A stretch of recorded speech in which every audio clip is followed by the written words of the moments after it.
On today's podcast, we're going to discuss the why behind safety floor markings and signs, so stay tuned. Welcome to Warehouse Safety Tips. You can find the show notes to each episode, links to information mentioned on the podcast, the social media platforms we're on, and anything else related to the podcast at warehousesafetytips.com. Now, if you're a seasoned podcast listener, this podcast is going to be different from most you listen to. It's based around exactly what the name implies, warehouse safety tips. And since the people in this industry are busy, we know that time is money and each episode will be as short and to the point as possible. And now, with all of that out of the way, let's get to the podcast.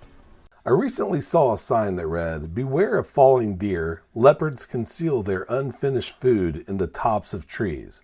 Now, in addition to the fact that there should have been a "Beware of Leopard" sign as well, the point is it's there for a reason.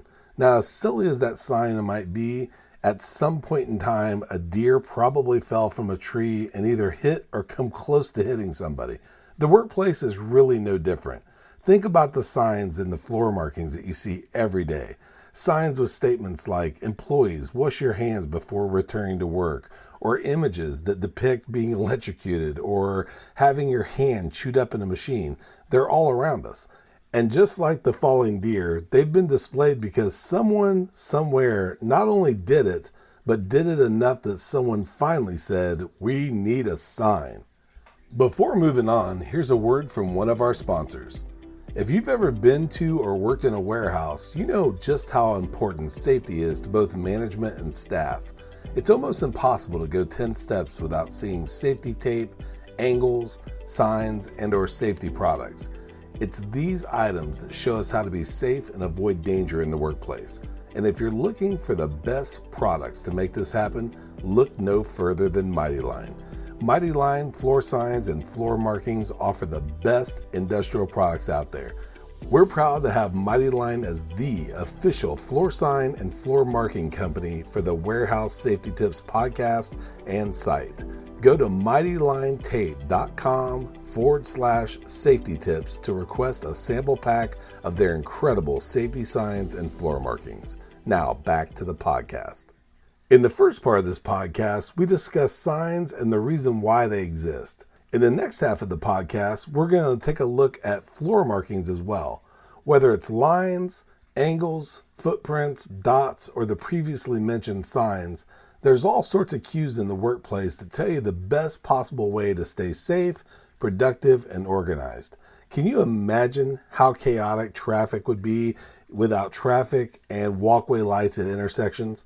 There'd be accidents and deaths all the time if we didn't regulate the traffic. And even though we have systems like that in place, we still have people that don't pay attention or ignore the rules altogether. Now, in our private lives, police regulate this. At our facilities, it's a job that's tasked to either management or security guards. Neither are there to hassle you, but to keep you safe and make sure that you and your fellow employees get to go home in one piece, safe and secure. And much like the traffic lights, floor markings and signs tell us that this is the most safe way to proceed, and please follow the rules. But you must obey the rules for them to work. So the next time you see that sign in the workplace, you know the one, it states how many days your facility has gone without an accident. Be sure not to contribute to it and take the number down to 0. We hope you enjoyed this episode of Warehouse Safety Tips. If you visit warehousesafetytips.com, you'll find the show notes for this episode and access to all of our blog posts, previous podcasts, advertiser information, and much more. Thank you for listening to Warehouse Safety Tips and have a safe day.